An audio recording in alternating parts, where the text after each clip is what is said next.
My name is Ella. I'm in my late 30s now, and for most of my adult life, I was known as the calm one, the reasonable one, the woman who never raised her voice, never made scenes, never needed much. People often describe me as easygoing, sometimes lucky, occasionally even boring. I've learned that when people can't quite see your inner life, they label you with whatever makes them most comfortable. I was a wife, a professional, a dependable presence in other people's stories. If you'd asked anyone who knew me back then, they would have said I had a good life, stable marriage, shared memories, a future that looked tidy from the outside. And I didn't argue with that description, not because it was entirely true, but because it was easier to let others believe it. This isn't a story about revenge. It isn't about exposing anyone or rewriting the past to make myself look like a hero. It's about clarity. About what happens when you realize that silence, while often mistaken for weakness, can also be a form of deep observation. For a long time, I believed my marriage was built on love, patience, and mutual history. Then, one quiet discovery reframed everything. I discovered my marriage was built on someone else's pain. Not dramatically, not all at once. It arrived slowly, like a truth that had been waiting for me to become strong enough to hold it. What followed wasn't chaos. It was stillness, a recalibration of memory. Because once you see something clearly, you can't unsee it. I began to understand that every happy memory belonged to another person first. The vacations, the inside jokes, the traditions I thought we created together, they had echoes, origins I was never told about. This story isn't about confrontation or explosive moments. It's about what happens internally when the narrative you've been living inside quietly collapses. About how power doesn't always announce itself. Sometimes it just rearranges your priorities. I'm sharing this now not because I want sympathy and not because I think my experience is unique.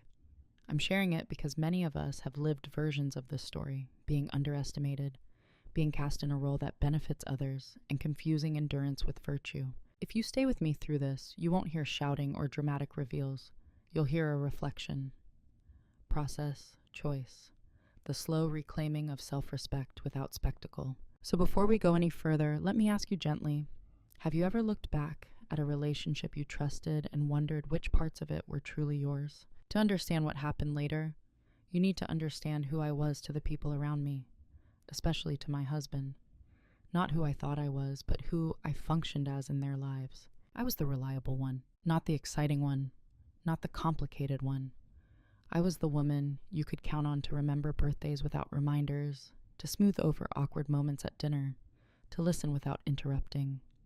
I noticed how often people spoke freely around me, assuming I wasn't keeping score. They mistook my quiet for absence, my composure for neutrality. In my marriage, I was described as steady. That word came up often. Steady like a background rhythm. Steady like something that doesn't demand attention because it's always there. I took pride in that once. I thought steadiness meant trust.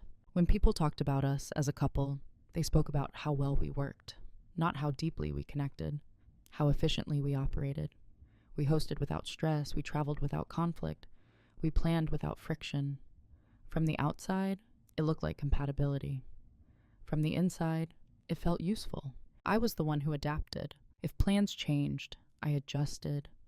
If moods shifted, I accommodated. If something was forgotten, I remembered it. Not because anyone asked me to, but because the space was always there for me to fill. And when you fill space long enough, people forget it was ever empty. Friends would joke that I was low maintenance. I smiled when they said it. What I didn't say was that low maintenance often just means high tolerance. It means you don't complain when something is missing. You convince yourself you don't need it. In group settings, I was often the listener while others told stories. Even my husband's stories. He spoke confidently, comfortably, and often nostalgically. I noticed how easily people leaned into his memories, how familiar they sounded, how practiced. I noticed because I pay attention. I always have.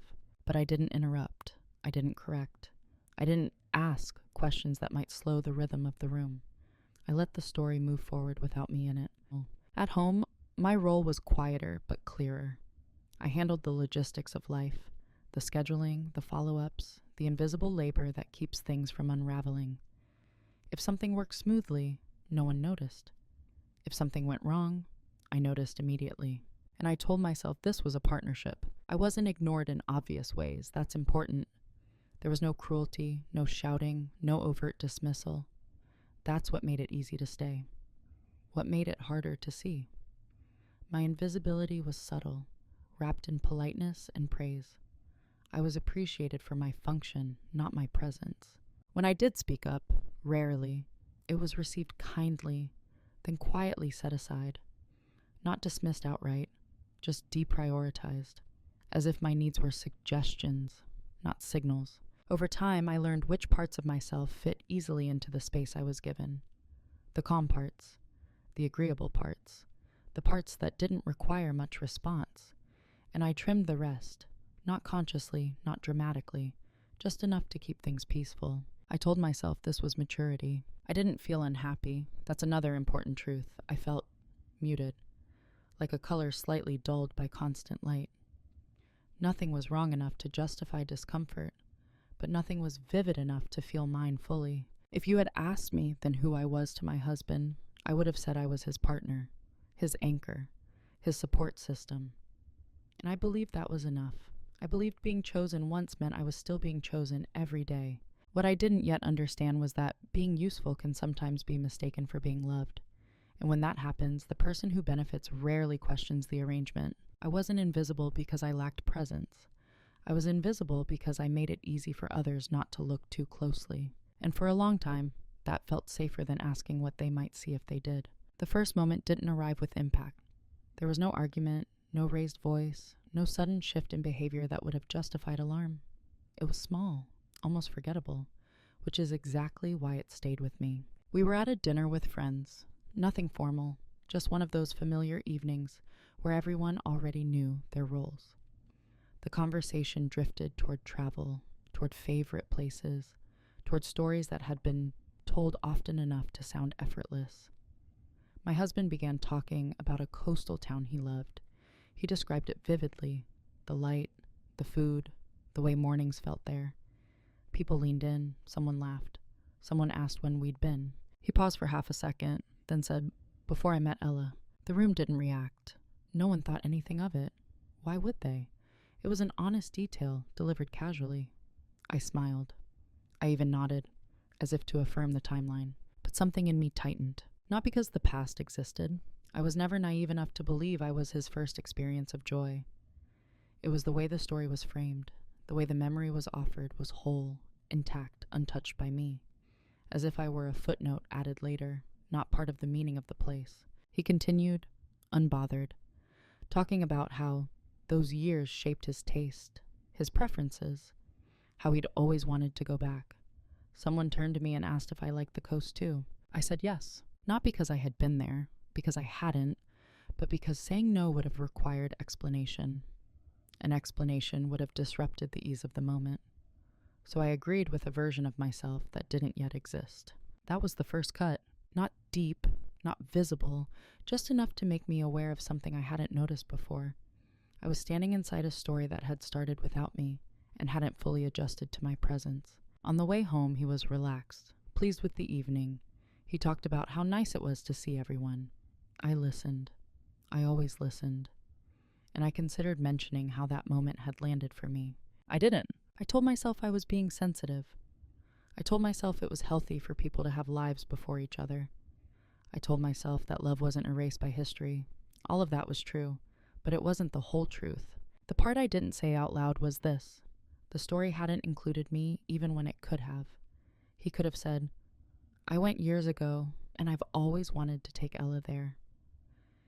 He could have bridged the past to the present. He didn't think to, and no one noticed. Over the following weeks, I became aware of other moments like it. Not frequent enough to form a pattern yet, but present enough to register. References to music he loved back then.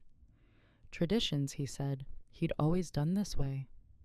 Opinions formed long before I entered the picture, still shaping the present without question. None of it was cruel, none of it was intentional.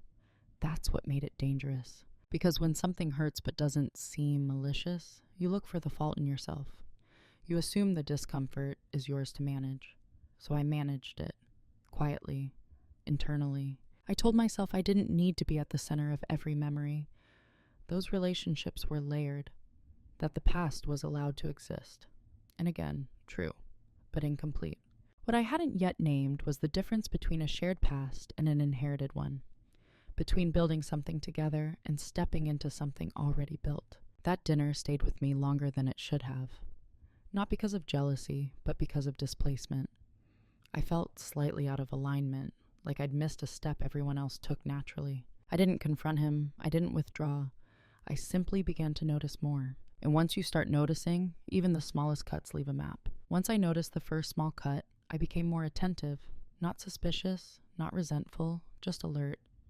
Like someone who's felt a draft in a room and started paying attention to where the windows are. What I found wasn't a single open window. It was a pattern of tiny gaps. It showed up in conversations first. He would reference decisions as if they were already agreed upon. Plans for holidays, ways we usually did things, without checking whether those habits had ever truly become ours. When I hesitated, even briefly, he would look surprised, not defensive, just confused, as if my uncertainty was an unexpected variable in a solved equation. I learned to smooth that over quickly when he said, "You're fine with this, right?" It wasn't a question that invited thought. It was a confirmation he expected, and most of the time I gave it, not because I didn't have an opinion, but because expressing it felt like unnecessary friction. I told myself flexibility was a strength. That compromise was maturity. Over time, I stopped noticing how often I was the one compromising. There were moments when I did speak more clearly, small ones. I would suggest doing something differently or questioning a tradition that didn't resonate with me. He never shut me down outright. Instead, he would explain. He was very good at explaining why something mattered to him. Why had it always been that way? Why changing it might feel strange. And somehow, by the end of those explanations, my preference felt smaller, less urgent, less reasonable. I began to internalize a quiet rule. If something mattered deeply to him and only mildly to me, it should stay as it was. What I didn't examine was how often I had convinced myself my feelings were mild. Friends reinforced this without meaning to. They admired how understanding I was, how I didn't get hung up on details, how I let things go. Each compliment subtly trained me to keep letting things go, even when something inside me wanted to be held. I normalized it by telling myself that all relationships have asymmetries, that someone always cares more about certain things, that love isn't a ledger. And again, there was truth in that. But it became a convenient explanation for a growing imbalance. The disrespect, if you could call it that, was never loud enough to protest. It was quiet, polite, wrapped in routine. It lived in assumptions, not insults, in default settings that always seemed to favor one history, one emotional center of gravity. And because it was quiet, I matched it with quiet. I stopped bringing certain things up at all. Not because I was afraid of his reaction, but because I had learned the outcome in advance. I knew which conversations would end with me nodding, saying, "That makes sense," and swallowing the rest. I told myself I was choosing peace. What I didn't see yet was that peace, when consistently one-sided, becomes erasure. The more I adapted, the more natural it seemed for others to expect it. My flexibility hardened in my role. When someone is always reasonable, they become the person others reason past. I didn't feel angry. That came later. At this stage, I felt responsible. Responsible for maintaining harmony. Responsible for not being difficult. Responsible for managing my reactions so no one else had to adjust theirs. I even defended him internally. I reminded myself he wasn't doing this on purpose. That intention mattered more than impact. That he loved me in the ways he knew how. And because I loved him, I accepted that. But normalization has a cost. Every time you explain away a small discomfort, you teach yourself not to trust it.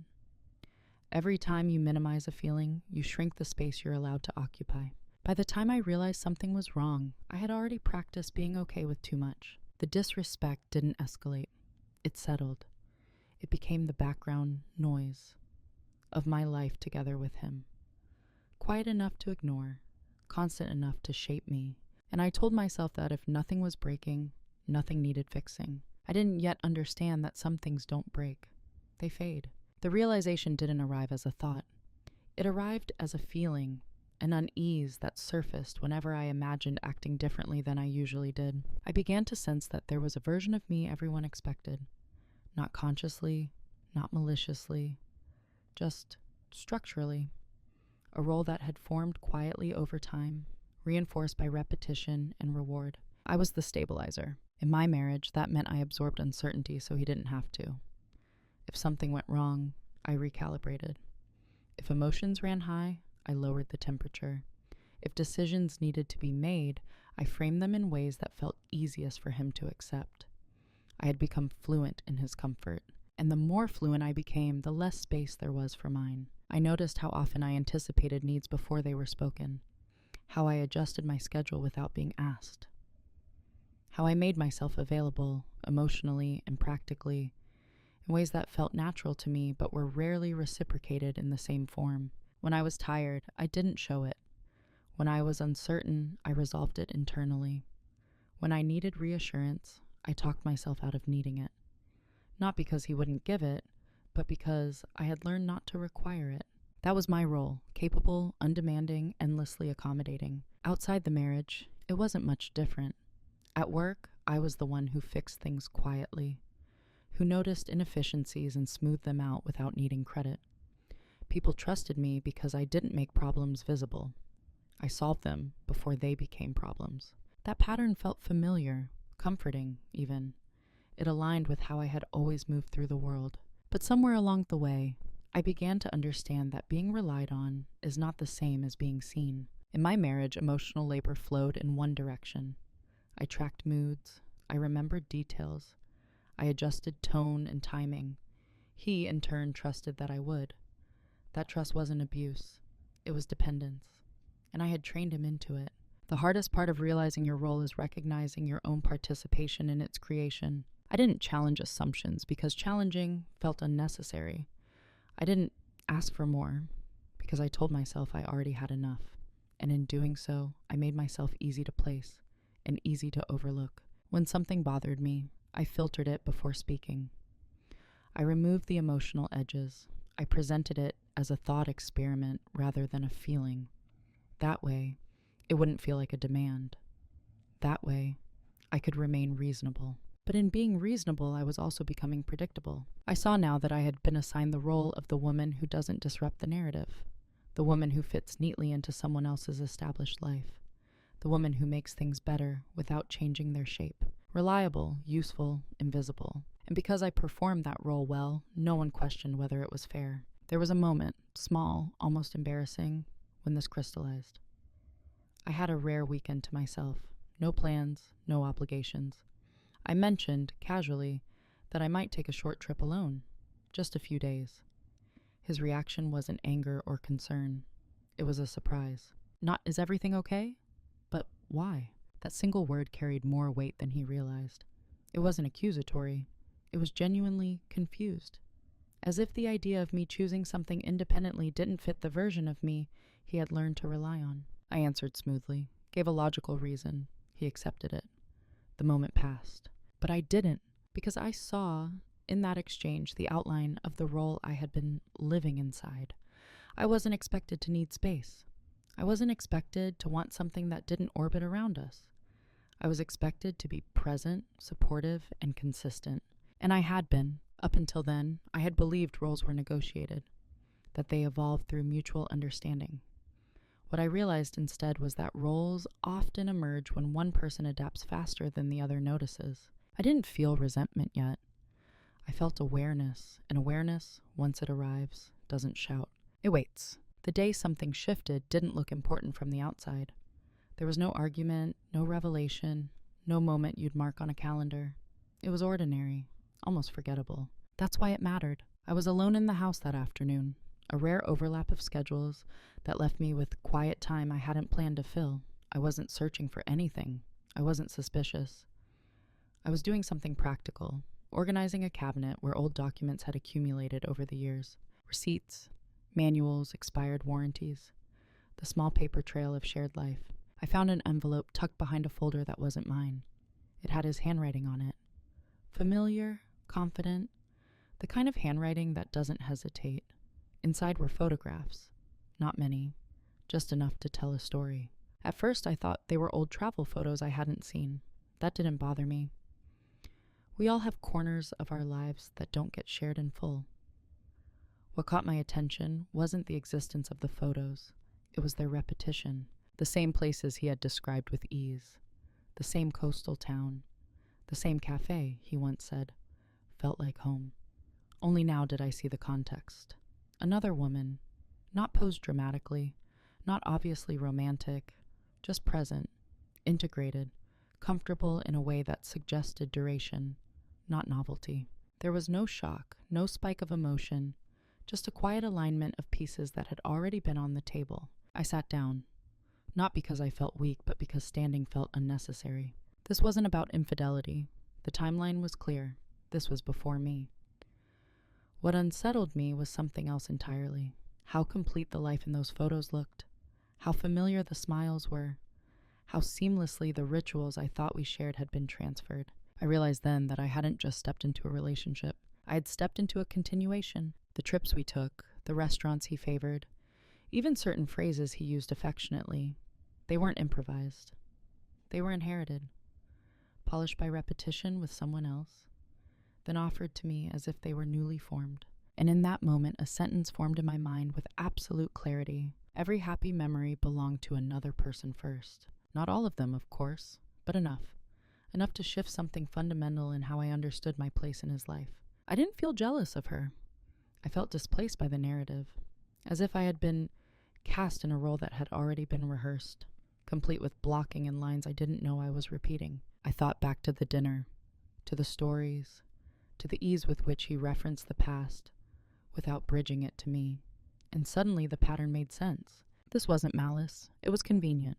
It was easier to keep loving the same way than to learn a new one. I stayed there for a long time, not scrolling, not spiraling, just holding the awareness, letting it settle into my body without rushing to name it as betrayal or loss. Because something else was happening alongside the sadness. Detachment. For the first time, I wasn't trying to understand him.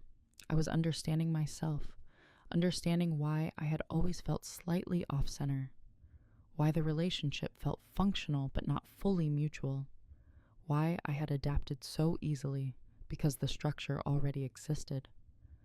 All I had to do was fit.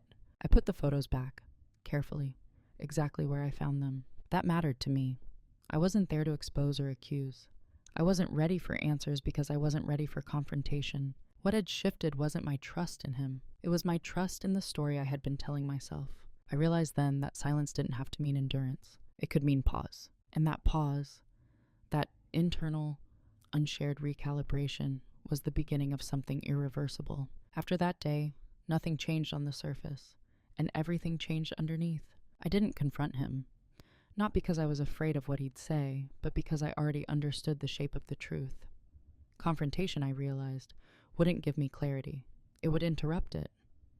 I needed time to let the knowledge settle without being reframed by explanation. So I chose silence, not the silence of suppression, the silence of observation. I spoke when necessary. I responded as expected.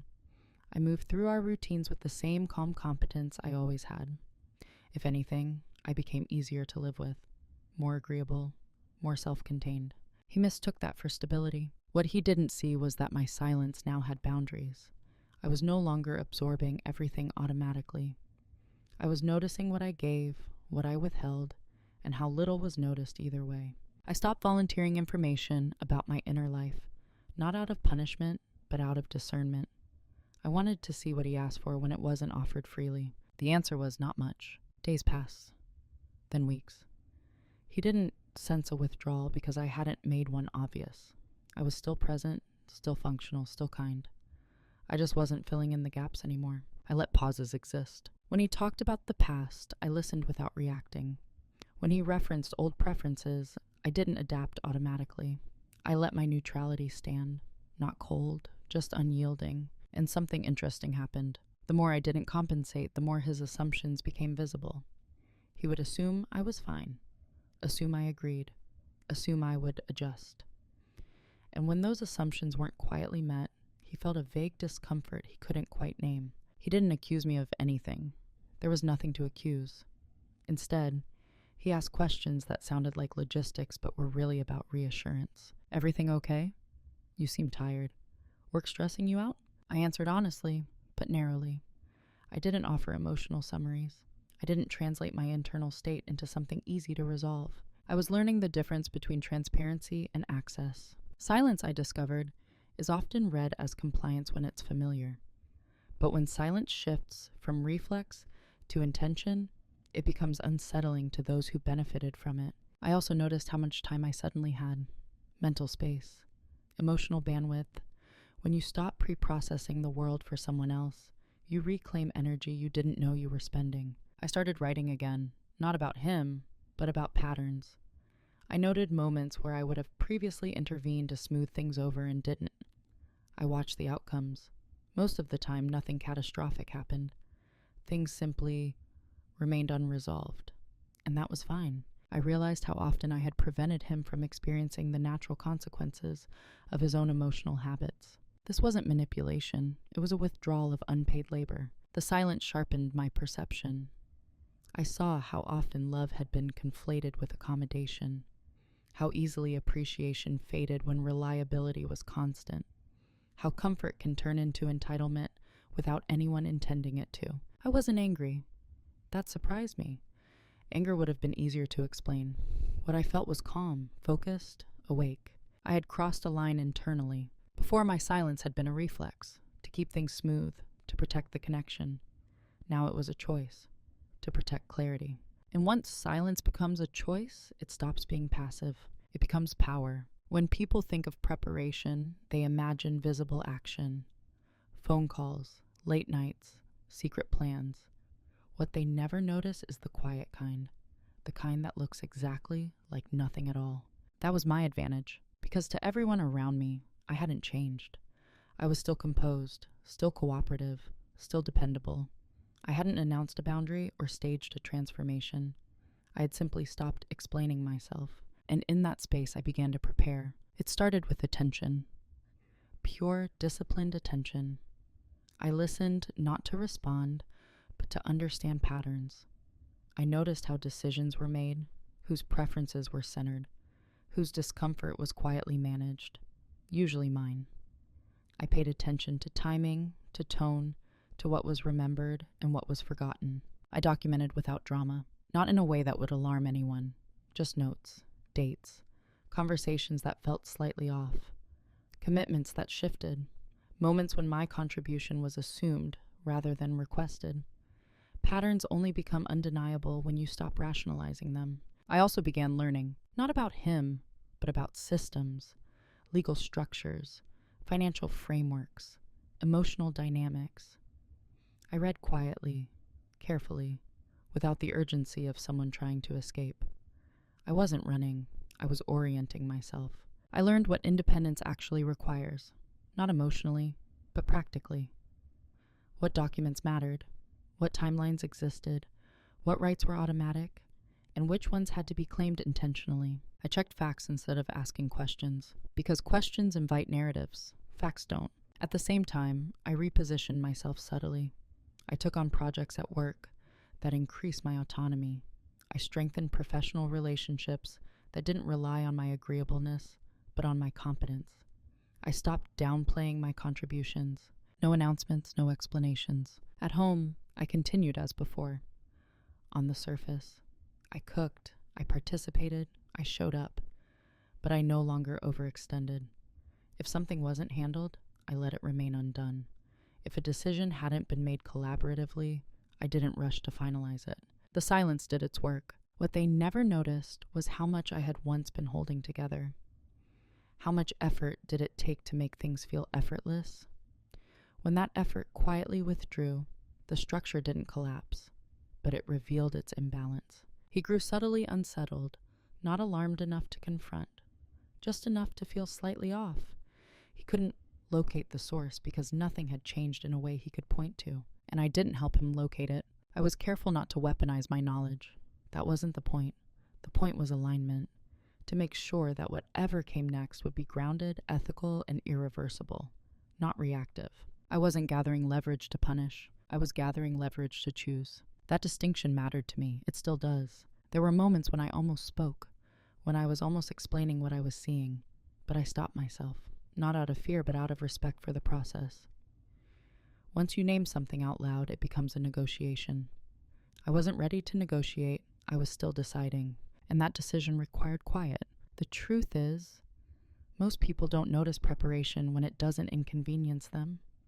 They assume stability is permanent. They assume silence means satisfaction. They assume the roles will hold.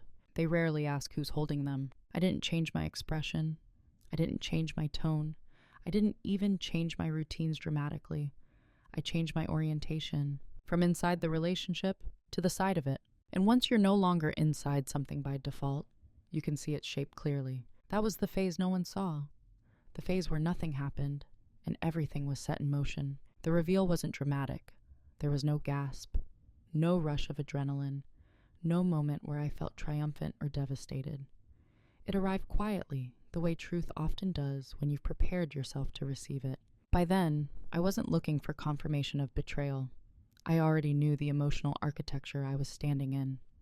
What I needed was precision. I needed to understand exactly what I was consenting to by staying silent, and what I could choose instead. The clarity came through a convergence of small facts. I reviewed the documents carefully, timelines I aligned, conversations I replayed without softening their edges. Patterns I had once explained away now lay side by side, impossible to ignore. I saw how much of our shared life was built on continuity rather than creation. How decisions were rarely made from scratch, but inherited, from habits, from preferences, from a version of him that existed long before me. And then I saw my leverage. Not leverage in the sense of control over him, but leverage over myself. I realized that I was far more independent than the relationship narrative suggested. Financially stable, professionally respected, emotionally regulated. I had been acting as if leaving would dismantle my life, when in fact, staying had required far more maintenance than I had acknowledged. The real reveal was this. I wasn't trapped. I was just accustomed. That distinction recalibrated everything. I also understood something else. Something subtler, but more important. He believed the relationship was stable because it required so little from him. He mistook my emotional labor for compatibility, my adaptability for alignment. He didn't see the imbalance because it had never inconvenienced him. And I didn't feel angry about that anymore. Anger would have implied surprise. I felt clarity. And clarity doesn't rush. In private, I allowed myself to grieve, not the relationship as it was, but the version of it I thought I was building. I grieved the idea of mutual discovery, of being someone's first choice in the present, not just a capable continuation of the past. But grief didn't make me smaller. It made me precise. I stopped imagining conversations that would make him understand. I stopped rehearsing explanations. Understanding, I realized, wasn't required for change. Consent was. And I withdrew mine, silently, internally, completely. From that point on, every interaction was measured against a new standard. Does this require me to disappear in order to function? If the answer was yes, I noted it. I didn't argue. I didn't correct. I simply recorded the truth. The private reveal wasn't about discovering what he had done. It was about discovering what I had been tolerating, and why. I wasn't interested in exposing the past. I was interested in exiting a future that required my continued erasure. And once that intention crystallized, there was no urgency, no panic, just direction. I didn't need him to change. I needed to move, quietly, correctly, on my terms. There is a moment after clarity settles in when you realize that understanding alone is no longer enough. You can see the truth clearly, name it accurately, and still remain exactly where you are. That's the dangerous part. Awareness without decision becomes its own form of delay. I reached the decision point without drama. It wasn't a single night of reckoning or an emotional ultimatum. It was a quiet inventory of options, laid out calmly, honestly, without romanticizing any of them. Option 1, stay and renegotiate. I imagined what that would require. Conversations, explanations, emotional labor, the slow process of convincing someone that the structure they benefited from was unsustainable. Even if he listened, even if he tried, the relationship would still be built on correction rather than choice, on repair, not reciprocity. Option 2, stay and continue as before. That option was the easiest to visualize because I had already mastered it. I knew exactly how to survive there, how to smooth things over, how to remain useful, reasonable, and invisible enough to keep things functional. But I also knew the cost. Staying would require me to keep explaining my own absence, to keep inheriting a life rather than creating one, to keep teaching myself that being loved meant being adaptable. That option wasn't neutral. It was a slow agreement to disappear. Option 3, leave. Not impulsively, not dramatically, but deliberately. This was the option that carried finality. The one that couldn't be reframed later as a misunderstanding or a phase. The one that didn't ask for permission or validation. Leaving meant accepting loss. Not just of the relationship, but of the version of myself that had tried so hard to make it work quietly. It meant stepping out of a familiar role and into uncertainty I would have to navigate alone. But it also meant something else. Integrity. I realized that staying would require ongoing self-betrayal. Leaving would require courage, but only once. Staying would ask for it every day. That was the moment the decision made itself. Not emotionally, ethically. I didn't announce it. I didn't even fully articulate it yet. I simply stopped considering the first 2 options as viable. They fell away, not because they were impossible, but because they no longer aligned with who I was becoming. The decision point wasn't loud. It was a narrowing. From many explanations to one direction. I felt calm afterward, not relieved. Calm, as if a long internal debate had finally concluded without needing a winner. I understood then why people mistake quiet exits for coldness. They don't see the hours, the weeks, the months of deliberation that come before the door ever opens. By the time the body moves, the mind has already left. I didn't need to be right. I needed to be whole. And from that moment forward, everything I did, every silence, every choice, every step, was aligned with that decision, even if no one else knew it yet. Once the decision was made, there was no rush. That surprises people when they hear it later. They imagine a sharp turn, bags packed, voices raised, lines drawn. What actually followed was methodical, quiet, almost boring from the outside. I moved in silence because silence was already fluent to me. The first thing I did was slow everything down, not externally, internally. I stopped reacting to the relationship as if it were my primary axis. I began treating it as one part of a larger structure I was carefully rebalancing. I handled practicalities without signaling intent. I gathered documents casually, the way one does when organizing. Financial statements, shared accounts, insurance details, password resets that looked like routine security updates. Nothing secretive, nothing rushed. Just accurate. I consulted professionals the same way I consult anything important. Calmly, privately, with questions prepared. I didn't dramatize my situation. I didn't need validation. I needed information. And information has a way of restoring dignity. At work, I continued to expand my independence. I accepted opportunities that aligned with my long-term stability rather than short-term convenience. I positioned myself not as the flexible support role, but as someone whose absence would be noticed. At home, I maintained the same rhythms, meals, conversations, even laughter. That part confuses people the most when they hear it. They ask how I could laugh while preparing to leave. The answer is simple. I wasn't pretending. I wasn't angry. I wasn't plotting. I wasn't counting down days. I was disentangling. There's a difference. I stopped initiating future-oriented conversations, not because I wanted to punish him, but because the future I was building no longer required consensus. When he talked about someday plans, I listened without correcting or affirming. I let them remain hypothetical. He didn't notice at first. Why would he? I had always carried the emotional continuity of the relationship. Without that labor, time became strangely loose. Plans floated without anchoring. Assumptions went unconfirmed. He felt it eventually, but only as a mild unease. A sense that something wasn't quite clicking. Not enough to investigate, just enough to feel off balance. And I let that discomfort exist. I didn't soothe it. I didn't explain it. I didn't absorb it. That was new. Moving in silence meant resisting the urge to be understood. It meant trusting my preparation more than my desire for recognition. It meant allowing the relationship to reveal its own fragility without me pointing it out. I was careful not to turn silence into cruelty.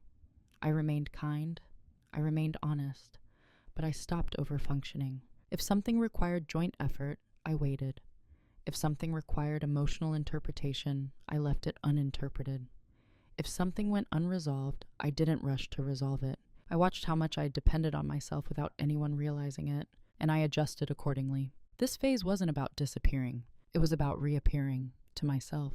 By the time the consequences began to surface, the groundwork had already been laid. Quietly, cleanly, without spectacle. Because when you move in silence, you don't announce change. You arrive there already standing. Consequences rarely arrive as punishment. More often, they arrive as an absence. At first, the shifts were subtle. Things that used to happen automatically no longer did. Decisions stalled. Emotional cues went unanswered. The small, invisible corrections I used to make without thinking simply didn't occur. And without them, the system started to wobble. He began to feel it before he understood it. A sense that things were slightly harder. Those conversations didn't flow as smoothly. Those plans required more effort than before. He couldn't name what was missing, because what was missing had never been acknowledged. I noticed his confusion before he did. He started asking more questions. Not the kind that seek understanding, but the kind that seek restoration. Are we okay? Did I do something? You seem distant. I answered truthfully, but minimally. I didn't deny the distance. I also didn't explain it. Distance, I had learned, doesn't need justification. It needs recognition. What unsettled him most wasn't my calm. It was my neutrality. I wasn't upset. I wasn't withdrawn in an obvious way. I simply wasn't compensating anymore, and that forced him into a new position. He had to feel the weight of his own assumptions. The emotional ease he had grown accustomed to, the sense that everything would be handled, was gone. Not dramatically. Quietly. Like a utility, you only notice when it stops working. He tried to restore equilibrium by doing what had always worked. Being pleasant, being affectionate, referencing shared history. But without my automatic reinforcement, those gestures floated without impact. They weren't wrong. They were just insufficient. I could see the moment he realized something fundamental had changed. Not when I said anything, but when I didn't. When I didn't step in to smooth over an awkward moment. When I didn't preempt discomfort. When I let silence stretch without filling it. He wasn't used to that silence. It had always belonged to me. And now it was no longer available. The consequences began to ripple outward. Friends noticed a shift in our dynamic, though they couldn't articulate it. Things felt different, less seamless, less polished. No one blamed him. No one blamed me. There was no obvious fault line to point to. That's what made it so destabilizing. When a system fails quietly, people don't know where to direct their frustration. They just feel the loss of something that used to make life easier. He became more attentive, but not in the way I once needed. He paid attention to the symptoms, not the structure. He tried to restore the version of me that had kept everything running, but that version no longer existed. I didn't correct him. I didn't punish the attempt. I simply didn't return to the role. This wasn't revenge. It was gravity. When you stop holding something up, it doesn't fall because you pushed it. It falls because it was never balanced to begin with. And as the consequences continued to unfold, I remained calm. Not because I lacked feeling, but because I had already processed it. What he was experiencing in real time, I had lived through months earlier. That's the difference between being blindsided and being finished. By the time he realized something was truly wrong, the window for fixing it had already closed. That's the part people misunderstand most. They assume relationships end because someone stops trying. What actually happens is that one person tries for so long, so quietly, that when they finally stop, it looks sudden. He moved from confusion to concern, from concern to urgency. Conversations changed tone.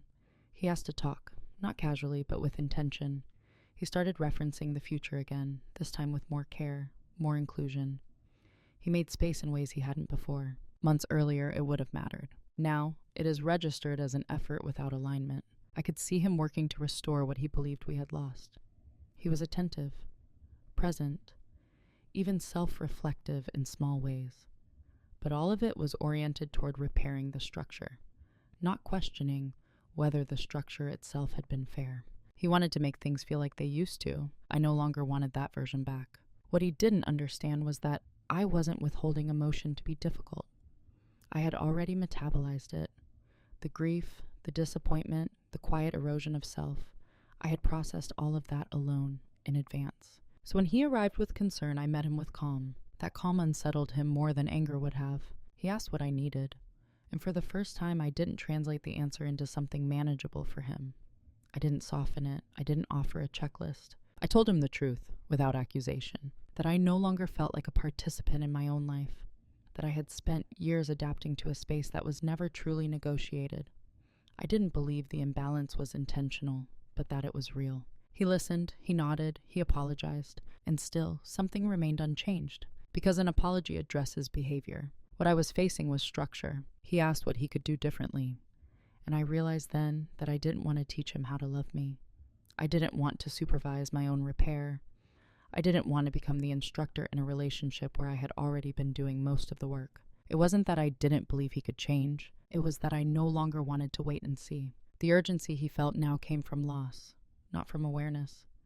He wanted to fix things because they were slipping away, not because he had understood them when they were intact. That mattered. I didn't raise my voice. I didn't list grievances. I didn't revisit old wounds in detail.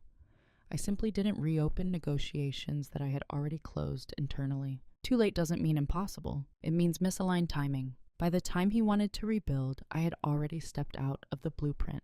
And that's when he finally understood something was ending. Not because I said so, but because I wasn't reaching for reassurance anymore. When someone stops asking to be seen, it's not because they've given up. It's because they've already seen enough. The final conversation didn't feel like a confrontation. There was no surge of adrenaline, no emotional crescendo. It felt more like closing a door gently, with intention, making sure it didn't slam. We sat across from each other in a familiar room. The setting was ordinary enough that it could have been any other conversation we'd ever had. That ordinariness mattered to me. I didn't want the moment to feel theatrical. I wanted it to feel true. He spoke first. He was careful with his words now, measured, thoughtful. He asked if there was still a way forward. I took a breath, not to steady myself, but to mark the transition from silence to clarity. I told him I wasn't angry, that I didn't believe he had set out to harm me. That much was true, and it mattered to say it out loud. I didn't want the end of our marriage to be reduced to blame. Blame is loud. It obscures understanding. Then I told him what I had learned about myself, that I had spent years adapting to a space that never fully adjusted back, that I had mistaken being needed for being chosen, that somewhere along the way I stopped feeling like a first presence in my own life. I didn't raise examples. I didn't relitigate moments. I didn't list evidence. I spoke in principles, not accusations. He listened quietly. That surprised me. I could see him trying to understand, not defensively, but earnestly, but understanding I knew wouldn't change the outcome. He asked if there was something he could do now. I told him no, because nothing could be done, but because anything done now would be in response to loss, not recognition. I explained that I didn't want to be loved urgently. I wanted to be loved attentively, without needing to disappear first. The room stayed quiet after that. I didn't fill the silence. I let it exist. For once, I didn't manage the emotional temperature. I trusted him to sit with it. He asked if I had been planning this for a long time. I answered honestly. I said I had been listening for a long time. That planning was something else entirely. I could see the moment when he realized this wasn't a phase, or a tactic, or an attempt to regain balance. It was an exit. There were tears then, but not the kind that demand response, just recognition. Grief is catching up to reality. I didn't apologize for leaving. I didn't justify it. I acknowledged the shared history without promising to preserve its shape. When we stood to end the conversation, there was no dramatic closing line, just a quiet understanding that something fundamental had shifted and could not be shifted back. The confrontation, if you could call it that, had no heat because it didn't need any. Fire is for battles still being fought. This one was already over. After the end, people expected a transformation they could recognize. They looked for anger or relief or reinvention, loud enough to be legible from the outside. When they didn't see it, some assumed I was struggling. Others assumed I had hardened. A few assumed I had always been like this, and were simply seeing it clearly for the first time. The truth was quieter. I didn't become someone new, I became someone unburdened, without the constant calibration, without the need to anticipate, soften, adapt. I discovered how much of myself had been held in reserve. My days felt lighter, not because they were easier, but because they were mine. I no longer translated my needs into something more acceptable. I stated them plainly, and when they weren't met, I didn't argue. I adjusted. I learned that peace doesn't come from being agreeable. It comes from being aligned. I rebuilt my life deliberately, but not dramatically.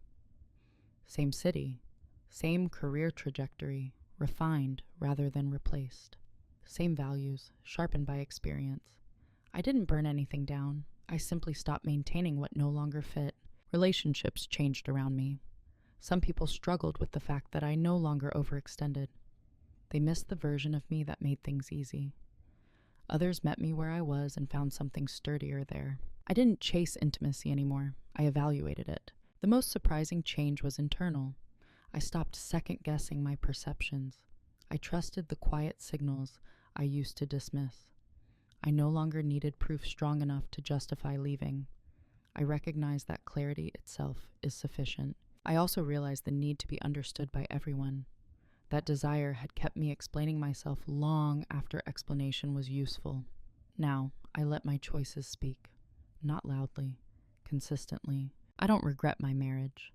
It taught me how easily love can become a performance when one person is always adapting. It taught me that being chosen once is not the same as being chosen daily, attentively, in the present. Most of all, it taught me that quiet people are often not passive.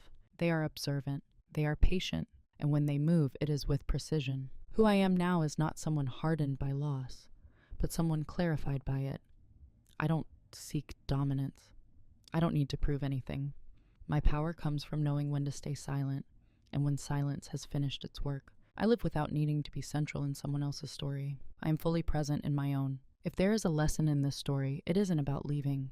It's about listening, long before you think something is wrong. Most of us are taught to look for obvious signs of failure. Raised voices, betrayals, clear moments of harm. We're taught that if none of those are present, endurance is virtue. That staying calm means staying strong. But there is a quieter truth that rarely gets named. Sometimes nothing is wrong, and yet something is missing. And the longer you explain that absence away, the more invisible you become to yourself. I didn't leave because I was mistreated. I left because I was slowly disappearing inside a structure that required my constant adaptation. I left because love, when it's real, doesn't ask you to inherit someone else's life without space to build your own. This story isn't about villains.